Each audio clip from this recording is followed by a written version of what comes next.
We particularly want to speak to you about the GAAR provisions. They were advanced. It was originally supposed to be a part of the DTC. It was advanced by a year. The government, of course, had some thinking behind it. But the fact that it has now been delayed by a year, you have perhaps taken into consideration the many concerns that the FII lobby or investors had raised with you. But do you also think at some level, while I know that you will say it has been done under no fear and has of course been done due to technical reasons and other things like that, but do you think at one level the government's handling of issue perhaps comes under the scanner a little? No, I think you're being very unfair on that. Fact remains that even though GAAR was in the DTC and introduced 2 years ago, it took everyone by surprise when we brought it in this current finance bill, because everyone had anticipated that it would be along with the DTC. That's right. Concerns were raised because issues which were raised were significant, and last time also when I had spoken to you, I had mentioned that those concerns government would seek to address. That's right. Major concerns have been addressed, whether it is in terms of onus, whether it is in terms of the GAAR panel having an independent person, and also in terms of the authority on advance ruling also having to look into whether any arrangement is permissible or not. Having said that, there are still certain issues which are there. They are concerned about the threshold. That's right. They are concerned in terms of, can we list out and give examples as to what are permissible arrangements, what are impermissible. Arrangements, yeah. Now, couple of meetings they've had, certain quantums we have been able to list out, but so far that discussion is not completed. I appreciate the point that you say that some of the concerns have been taken care of, the assessment panel for one, the whole onus thing for one. But let me also ask you a question here, that the initial cheer over the delay of GAAR, one had expected that markets will perhaps rally, one had expected foreign investors will come out and give you a huge vote of confidence. They perhaps did initially, but the initial euphoria seems to have waned off, because I think everybody is waiting for the fine print and some of the points that you brought about. By when will one have absolute clarity on every issue on GAAR? Could you give us a timeline, and could you also give us some of the issues that you will perhaps come out and clarify subsequently? As I mentioned, some of the concerns which have been raised before the GAAR committee, those are there, those would be taken into account. FM has already mentioned that he anticipates that the committee should be able to finalize its report and give it in a month's time. Now separately, we have also another committee which is to look into the aspects of international tax and transfer pricing, which I head, where again all stakeholders are there. I have also kept a meeting of that on the 25th of this month. So various issues which are still there, which different stakeholders need to raise, we would take that on board. Once those are on board, I think outer limit, if it's not 1 month, at most 2 months, we will come out with the GAAR rules, so that everything pertaining to GAAR is then on statute, it is in public domain, everyone knows what is going to be there at the start of next year. A quick clarification, when you say it has been delayed by a year, are you here suggesting that whether the DTC comes or not, GAAR will come into effect from April 1, 100%, 100%. GAAR, whatever has been now approved vis-a-vis the finance bill, and finally when the bill is approved by Rajya Sabha and the President, it is then on statute. The only point which has been mentioned is that it will be applicable only for income which arises with effect from 1/4/2013. That's right. So all the statutory provisions are in place. Then nothing else is required. So whether there's a this DTC is not or to say yes. This is not to say that DTC will not come. I know, but we're just keeping all options open. Even if the DTC wants to happen, absolutely, the GAAR provision will come in. So you spoke about getting an independent person on the GAAR assessment panel, and that perhaps was also one of the concerns that the investors had raised with you in various meetings, because we spoke to them, you had shared that information with us.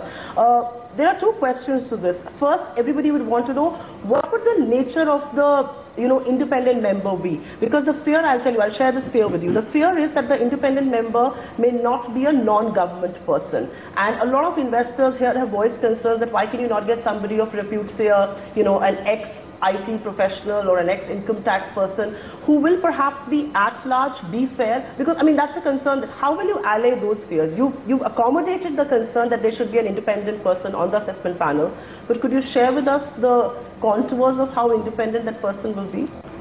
No, it appears you may not have seen the provision of the finance bill. It is already provided that the independent person shall be a person who is of the rank of Joint Secretary or above in the Ministry of Law. I see. So he will be a government person, but he will be not from the Department of Revenue. That is where the independence is. Now let me come to the basic issue that you are trying to say, that someone from the industry should be there. Because all said and done, this is a governmental person at the end of the day. Even a person from law reports to the Union of India and is very much a, hand in glove with the government. I don't agree with you. As I mentioned earlier... What is the reservation in having somebody from outside the government? Let me say, you have GAAR currently in 30 countries. In no country is there any independent person on a GAAR panel except Australia. And in Australia, the GAAR panel is not binding. It is only recommendatory. I see. Okay.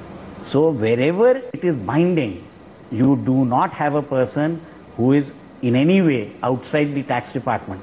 Having said that, let me come to the basic issue. Right. All tax matters have confidentiality.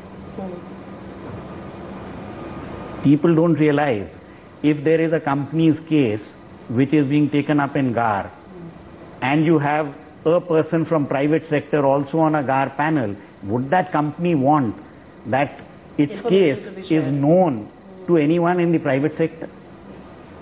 It is absolutely unwarranted. People haven't thought this through. Another concern that you have taken note of, and I think this was one of the big talking points between you and the investors when they met you eventually after it was announced in the budget, is that the onus, where does the onus lie? You've taken into consideration, you said the onus to prove GAAR provisions apply lies on the tax department and not on the assessee. But again, a lot of investors that we spoke to after you clarified this fear that eventually it may come back to haunt the assessee.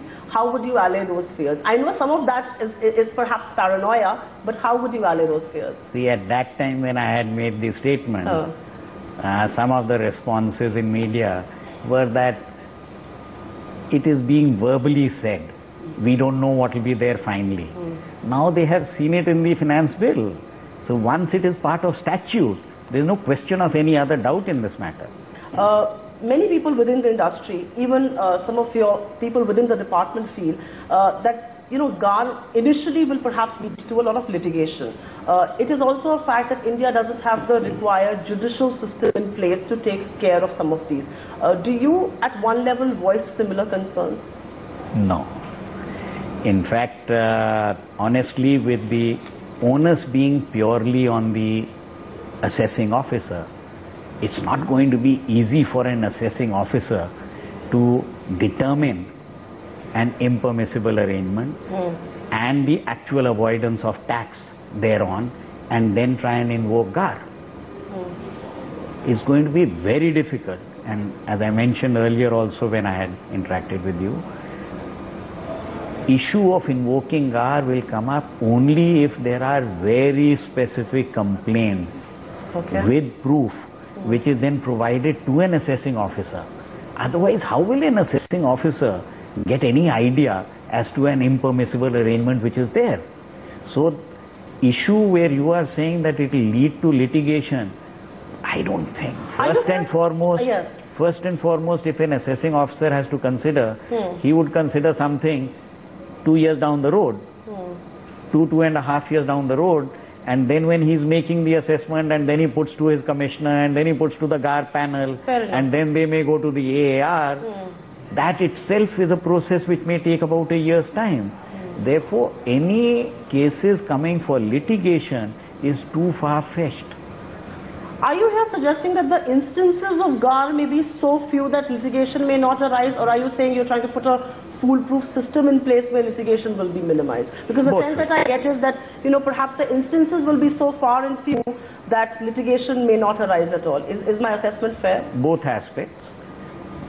point which I mentioned was that instances will be few, right, because it is not going to be easy for the assessing officer to be able to have the proof that it is an impermissible arrangement for avoidance of tax, right. And therefore to initiate GAAR. Second aspect, of course, is we are going to use our time over the next 1 to 2 months to try and see that we make the exhaustive number of examples in order to say where impermissible arrangement would be there, which would be permissible arrangement, and try and make it a little bit more clear so that the number of disputes which may arise are minimized. But a contrarian view is that this delay will perhaps give time for overseas investors to establish alternative structures in proper investment jurisdictions, and some of the outflow can happen in a period that you've given for GAAR's implementation. How would you refute or defend that? Let me say that there is no intention. Is that something that played on your mind when you went ahead and took the decision to delay it? I'm presuming it did. Partly yes, obviously that question would be there. But let me first say that there is no intention of government to harass any taxpayers. Sure, yes. Now clearly their concerns needed to be addressed. Certain issues still remain. Consequently, once those interpretational and implementational issues remain, it is fair on the part of government to give some time. Now the question was, do you give 3 months, do you give 6 months, or do you make it for the year when DTC is also likely to be in place? That's right, yes. Now our feeling is, our feedback is that there is no reason. Government has been very forthright in trying to address all concerns. Government has been very forthright in saying that yes, we welcome foreign investors, whether it is on the PE side, whether it be the FIIs. There is no way that we are targeting any particular set of investors. Understand. And keeping that in mind, once we are addressing all the issues, why should any investor seek to leave India when India's growth story is absolutely intact?